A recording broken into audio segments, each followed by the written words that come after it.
కలిసుంటే బాగుండేదమ్మా.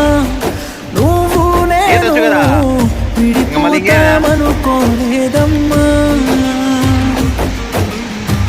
ప్రాణంగా ప్రేమించానమ్మా, నిన్నే నేను దూరంగా వెళ్ళిపోయావమ్మా.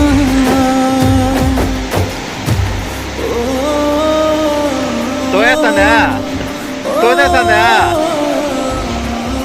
ఉప్పే ఇంకా